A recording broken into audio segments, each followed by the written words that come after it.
Now, a few years ago, many years ago, before the all touchscreen devices came in the market, the phones that used to dominate the market were the QWERTY devices, especially the Nokia QWERTY keyboard devices. Eventually, they joined the all touchscreen devices market. They tried to compete there, but 8 years ago, they sold their devices section to HMD Global, Human Mobile Devices. And so HMD has been using the brand Nokia to sell phones. So you'd still see Nokia phones in your shops and the market around, but it wasn't really Nokia, it was HMD. But for the first time, HMD has brought out devices with their brand on it, really bold.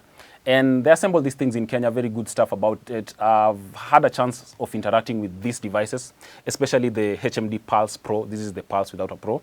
I've had a chance of interacting with these devices, and here are the standard features.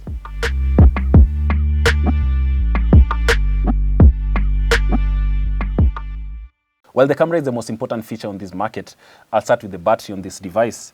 You get 5,000 milliamps with up to 59 hours of battery life.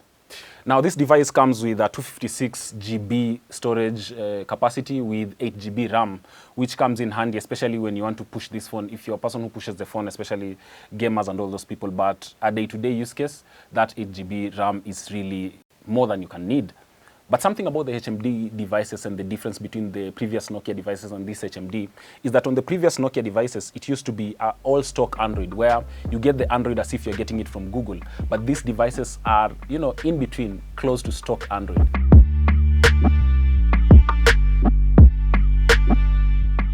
Well, this phone comes with a 6.5-inch HD Plus LCD display with a 90 Hz refresh rate, which is quite good and a good experience, especially when you're going through your phone very fast. The selfie camera is 50 megapixel. Behind here, you have a 50 megapixel camera and a 2 megapixel sensor. Now, while 50 megapixel might be so inspiring, it might inspire confidence out of you.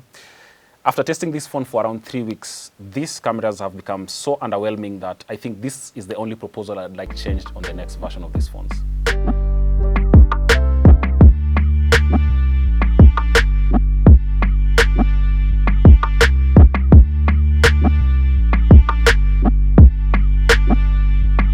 Now, for a budget phone, this HMD Pulse Pro is, has some sense of identity. I can tell you that for sure. But depending with your use case, I'd propose that if you're just using this phone for your day-to-day, this would be a really good device to go the long way, especially this market would like a phone that can go for years. At the same time, if you're creating content, this has shortcomings, so I'd rather you wait for the next version. Maybe they'll improve on the camera and everything. But this phone really holds it down for especially the guys who just want a very good functional phone. My name is Kelly Boss. That's your gadget review.